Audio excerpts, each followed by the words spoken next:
4 मार्च को आपका विज्ञान का पेपर है और कई बच्चों के मन में ये प्रश्न उठ रहा होगा कि विज्ञान में भाई केमिस्ट्री पार्ट का आता है क्वेश्चन, फिजिक्स पार्ट का और बायोलॉजी पार्ट का। इसमें हमें ये समझ में नहीं आ रहा है कि कैसे केमिस्ट्री पार्ट के जो रिएक्शन, देखो आपको मैं पेपर दिखाता हूँ। क्या है पेपर 824 MC, ये कोड है पेपर का, यूपी बोर्ड के लिए है। जितने भी विद्यार्थी 4 मार्च को विज्ञान का पेपर देने वाले हैं, केवल प्रश्न पत्र है, पूर्णांक 70 नंबर का, समय 3 घंटा 15 मिनट में।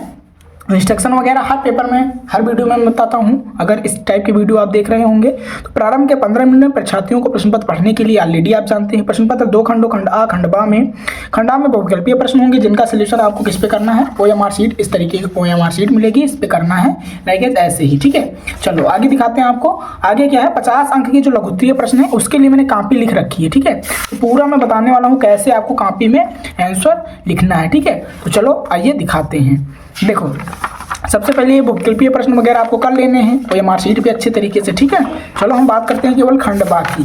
खंड बा में क्या होता है, जो लघुत्तरीय प्रश्न होते हैं पहले उनका सोल्यूशन करना होता है, लघुत्तरीय प्रश्नों का सोल्यूशन। जैसे पहला क्वेश्चन क्या है, क्या होता है जब, हाँ देखो कई बच्चों के मन में ये डर रहता है कि केमिस्ट्री में जो रिएक्शन टाइप के क्वेश्चन बनते हैं, जैसे क्या होता है जब, है ना, या इसको इससे रिएक्शन कराएंगे तो क्या बनेगा, इन सब चीजों से बहुत डर लगता है। तो आज की इस वीडियो में इस पे मैं सोल्यूशन लेके आया हूँ कि कैसे, जैसे ये वाला क्वेश्चन हो गया, क्या होता है जब सोडियम सल्फेट विलेन को बेरियम विलेन में मिलाया जाता है, तो इसका सोल्यूशन आप कैसे करेंगे, बहुत ही आसान अभिक्रिया में मैं बताता हूं इसका सोल्यूशन। देखो लघुत्तरीय प्रश्न है, प्रश्नोत्तर संख्या 1 खंड बा, इस तरीके से आपको डाल लेना है।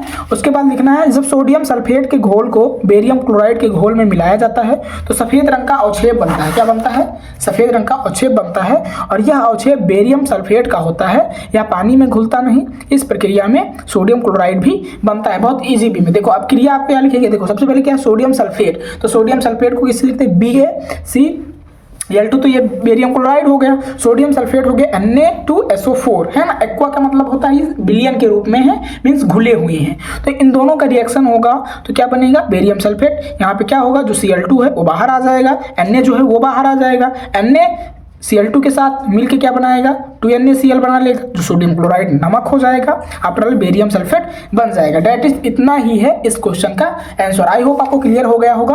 अगर मान लो कोई भी क्वेश्चन इस तरीके से पूछा है कि क्या होता है जब, तो क्या होता है जब वाले क्वेश्चन में आपको रिएक्शन लिखना कंपलसरी है, बहुत जरूरी है। बिना रिएक्शन के नंबर आपको नहीं मिलेगा, ये अभिक्रिया आपको लिखनी ही पड़ेगी। आप जानते हैं अभिक्रिया में 2 चीजें होती हैं, पहला अभिकारक फिर उत्पाद, 2 चीजें होती हैं। मीन्स ये गिब्स आउट जो दिया गया है, ये जो तीर दिया गया है, इससे इस तरफ वाला अभिकारक होता है और इससे इस तरफ वाला क्या होता है, उत्पाद होता है, प्रोडक्ट होता है, डेट। इतना ही है इस क्वेश्चन के आंसर में। ठीक है, अब नेक्स्ट क्वेश्चन आपको दिखाते हैं, उदासीनीकरण अभिक्रिया। उदासीनी का मतलब ना तो अम्लीय हो और ना तो क्षारीय हो, उदासीन हो। तो ये अभिक्रिया क्या होती है, इसका आंसर मैं आपको दिखाता हूँ। रिएक्शन सहित लिखेंगे। ठीक है, अगर कोई भी अभिक्रिया आपसे एग्जाम में पूछी जाती है तो उस अभिक्रिया के नीचे रिएक्शन होना कंपलसरी है, वरना एग्जामिनर केवल थ्योरी के नंबर आपको नहीं देगा, ये बात आप ध्यान रखिएगा। ठीक है, चलो दिखाते हैं इसका आंसर कि उदासीनीकरण अभिक्रिया क्या है।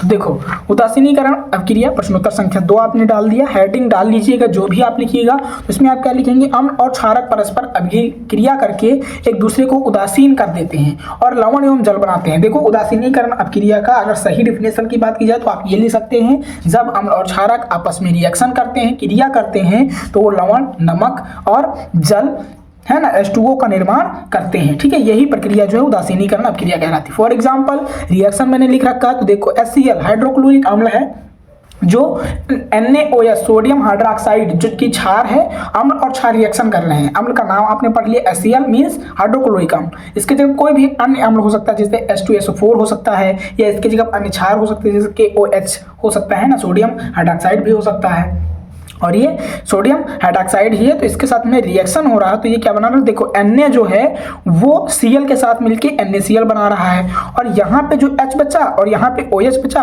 तो आप जानते हैं HOH ये दोनों मिलके H2 बना देते हैं, H2O बना देते हैं, जो कि जल हो जाता है। तो ये अभिक्रिया हो गई उदासीनीकरण अभिक्रिया। लाइक ऐसे ही आंसर आपको लिखना है, लाइन वगैरह खींच लेना। ठीक है, अच्छे तरीके से।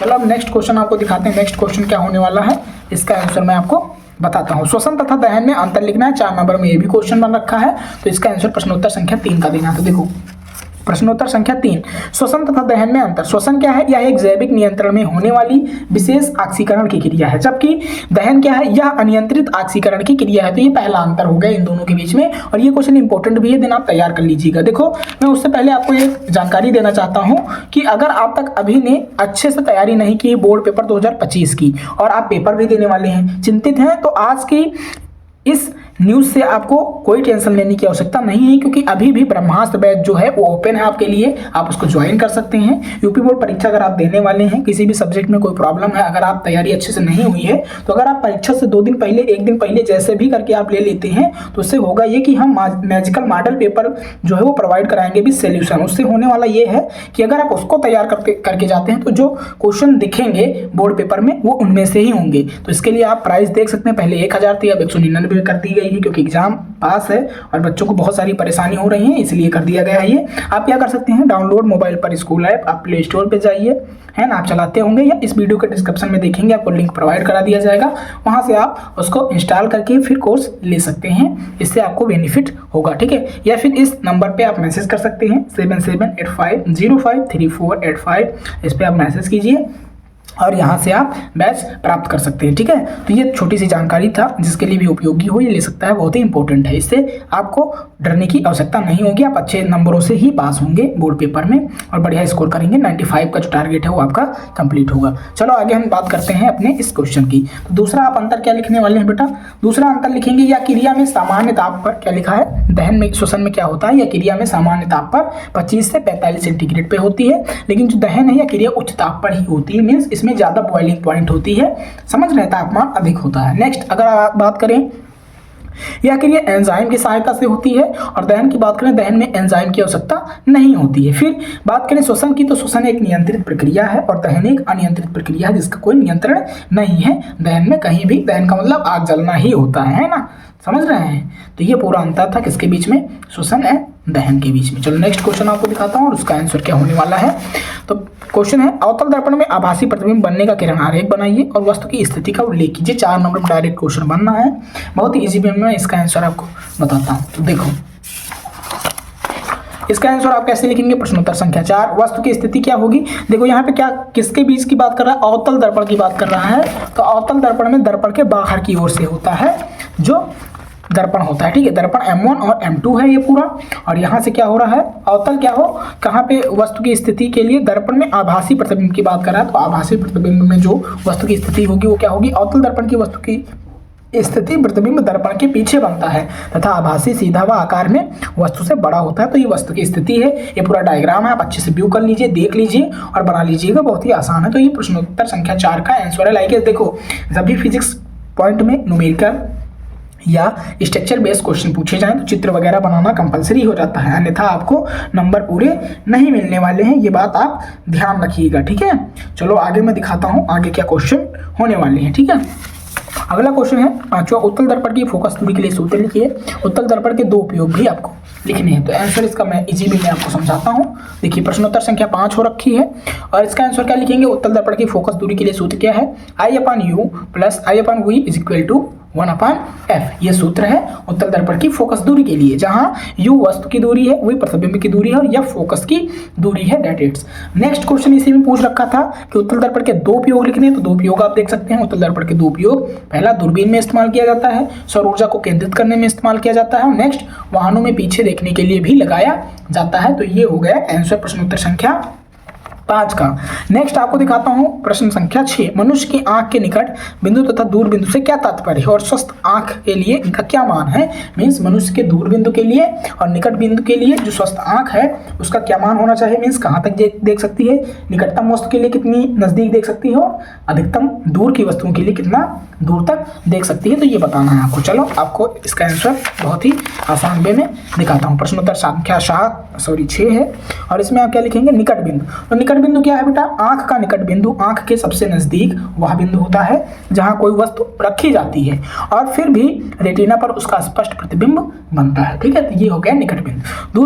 दूर बिंदु की बात की जाए तो दूर बिंदु अनंत होता है, आप जहां तक भी देख सकते हैं वो अनंत होता है। दूर बिंदु वह सबसे दूर की वस्तु का स्थान होता है जिस पर आप पूरी तरह से आराम से की हुई आंख से ध्यान केंद्रित कर सकते हैं। अब नेक्स्ट क्वेश्चन इसमें पूछ रखा था कि स्वस्थ आंख के लिए आपको दिखाते हैं, स्वस्थ आंख के लिए इनका मान, तो इनका मान आप क्या लिखेंगे, स्वस्थ आंख के लिए निकट बिंदु की दूरी आंख से 25 सेंटीमीटर की होती है और दूर बिंदु के लिए अनंत होती है, मीन्स दूर तक आप देख सकते हैं। तो ये प्रश्नोत्तर संख्या 6 का आंसर था। नेक्स्ट आपको क्वेश्चन दिखाते हैं प्रश्नोत्तर संख्या 7 और इसका आंसर भी दिखाएंगे। तो प्रश्नोत्तर संख्या 7 क्या है, विद्युत विभव की परिभाषा दीजिए, चालक के विभवांतर एवं धारा में संबंध लिखिए। बहुत ही इंपॉर्टेंट क्वेश्चन है, फिजिक्स पार्ट के सारे क्वेश्चन हो रखे हैं। इसका आंसर मैं आपको बताता हूँ। देखो विद्युत विभव क्या होता है, किसी इकाई धनावेश को अनंत से किसी बिंदु तक लाने में जितना कार्य करना पड़ता है उसे बिंदु का विद्युत विभव कहते हैं। विद्युत विभव को phi F A phi E है ना, फाई इसको भी बोला जाता है, देखो इसको पाई बोला जाता है, इसको फाई बोला जाता है, या उसे प्रदर्शित करते हैं। चलो अब बात करते हैं विभवांतर एवं धारा में क्या संबंध है। तो दो बिंदुओं के बीच आप जानते हैं ओम का नियम जो दिया वही विभवांतर और धारा में संबंध है, means V is to I R, समझ रहे हो। तो देखो दो बिंदुओं के बीच एक चालक के माध्यम से बहने वाली धारा दो बिंदुओं पर विभवांतर के अनुलोमानुपाती होती है और इसका संबंध ओम ने खोजा था, इसलिए इसे ओम का नियम भी कहते हैं। तो इस तरीके से बहुत ही आसान तरीके से अपने मत के अनुसार अपने अकॉर्डिंग अच्छे तरीके से आपको आंसर लिखना पड़ेगा। ध्यान रखिएगा, सारी चीजें जो आप पढ़ के जाएंगे वो आपको याद नहीं रहेंगी, वहां केवल आपके मन की स्थिति के माध्यम से ही क्वेश्चन का आंसर सॉल्व होगा कि आप किस प्रकार से सोचते हैं और किस प्रकार से ध्यान लगा के आप क्वेश्चन का आंसर लिखेंगे। दैट इतना होता है, समझ रहे हैं। ओके चलो नेक्स्ट आपको दिखाता हूं।